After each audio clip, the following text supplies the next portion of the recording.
Kita bakal bahas soal adaptasi terhadap kehidupan terestrial atau kehidupan darat ya.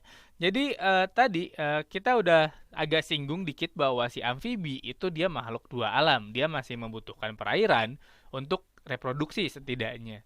Jadi telurnya itu harus dalam kondisi basah atau tergenang air. Sedangkan amniotes, baik itu ayam atau reptil atau mamalia, dia tuh nggak butuh air untuk reproduksi.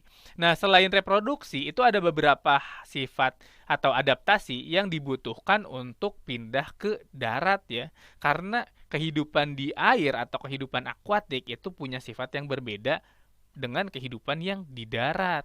Nah, perbedaannya apa aja? Pertama adalah ini. Nah, ini ya. Ini jelas banget. Kalau kehidupan di air itu airnya tuh banyak banget, dia melimpah ya.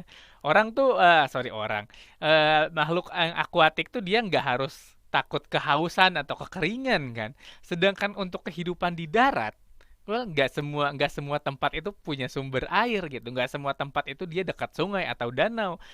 Otomatis si air itu dia perlu dihemat. Jadi pada amniotes atau pada hewan amniotik yang dia itu hidupnya di darat, perlu ada modifikasi, perlu ada adaptasi buat penghematan air. Bentuknya itu kayak gimana? Kurang lebih adalah kayak kayak gini. Adaptasinya itu bisa berupa kulit yang waterproof atau anti air. Dan nantinya si kulit itu juga dia bisa mengalami modifikasi. Kayak misal sisik pada reptil atau kelenjar minyak pada mamalia ya. Jadi kalau misalnya kita keringetan, sebenarnya si air itu dia bisa nembus dengan pada kulit ya, tapi nggak tembusnya nggak dalam jumlah banyak kan, cuma keluar air di pori-porinya doang kan, kayak gitu. Dan kulit kita juga kalau misalnya kepanasan kan kering dulu gitu, baru keringetan gitu. Jadi kulit kita tuh nggak bisa tembus air, makanya kalau misalnya kulit kita basah, ya si airnya tuh nggak masuk ke dalam kan, kayak gitu ya. Itu adalah bentuk adaptasi dari si amniotes untuk menyiapkan kehidupan di darat. Lalu selain air ada juga problem lain ya yang perlu diatasi. Salah satunya adalah ini. Di air, gas itu baik itu oksigen maupun CO2 itu kan dia larut ya. Dia larut dengan mediumnya kan, dengan airnya ya. Makanya untuk pernafasan atau transfer zat itu terjadi via difusi melalui kontak langsung dengan medium air. Jadi kayak ikan pakai insang yang udah saya jelasin di ini ya, di ikan atau kita balik lagi di sebentar. Nah, pada ikan dia tuh kan kalau nafas gampang kan karena oksigen itu dia ngalir bersamaan dengan aliran air di sini dan ketika dia mau buang CO2 juga sama bersamaan dengan aliran air di sini kan gampang banget. Oksigen itu larut langsung dibawa ke tubuh. Di sisi lain si CO2 juga dia juga diantarkan ke sini lalu larut dengan si air gitu. Gampang banget buat narik oksigen ataupun buang CO2. Sedangkan di darat itu nggak kayak gitu.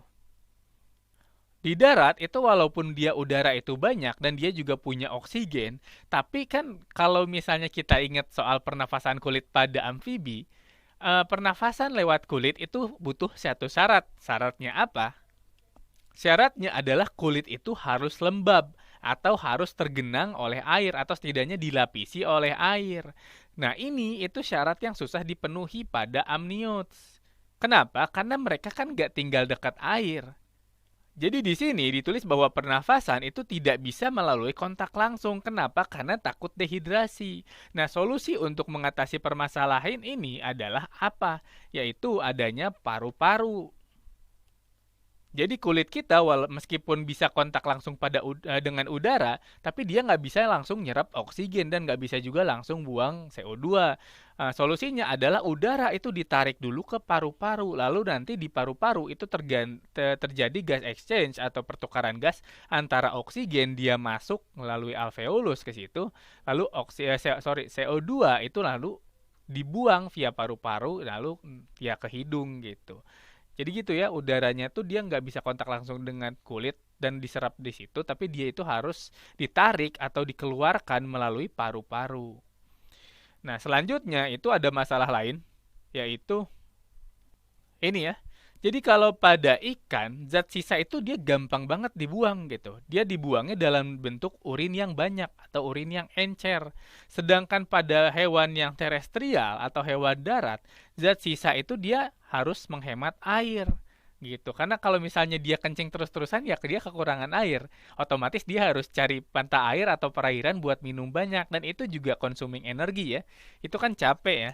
Nah, solusinya dari permasalahan ini adalah ginjal yang kompleks dan feses yang kering. Ginjal yang kompleks itu dia memfasilitasi reabsorpsi atau penyerapan air dalam jumlah banyak. Dan feses yang kering itu ya hemat air kan. Jadi kalau misalnya kita lihat kotoran cicak itu kan ada yang hitamnya, ada yang putihnya, tapi dua-duanya punya persamaan, yaitu sama-sama kering. Kotoran tikus juga kering, kotoran anjing juga kering, kotoran kucing juga kering, kotoran kadal juga kering, kotoran ular juga kering, kotoran buaya juga putih-putih doang, kering tapi kan. Gitu. Nah, itu kenapa kotoran hewan itu kering karena dia menghemat air. Gitu. Karena air itu dia komoditas yang susah dicari ya kalau di darat. Lalu terakhir adalah permasalahan ini. Zigot hanya dilapisi oleh membran tipis ya pada kayak pada ikan atau pada amfibi ya. Sedangkan untuk kehidupan terestrial, zigot itu dia terancam kondisi lingkungan. Ya tadi, bayangin aja kalau misalnya si katak itu dia asalnya kondisinya tergenang lalu mengalami kekeringan, ya si telurnya itu terekspos pada cahaya matahari atau panas yang ekstrim. Dia bakal cepat kering kan, dan kalau telurnya kering ya dia mati kan. Nah, solusi untuk permasalahan ini adalah yang udah kita bahas di video sebelumnya, yaitu adanya telur amniotik yang menyediakan dalam tanda kutip kolam pribadi bagi si zigot dan cangkang telur. Jadi tadi si telur amniot itu dia punya membran-membran khusus, dia juga punya eh, cangkang yang melindungi dia atau melindungi si embrionya dari lingkungan ekstrim.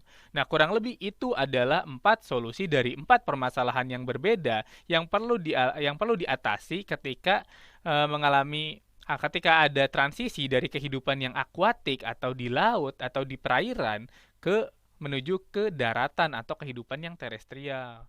Kurang lebih gitu ya.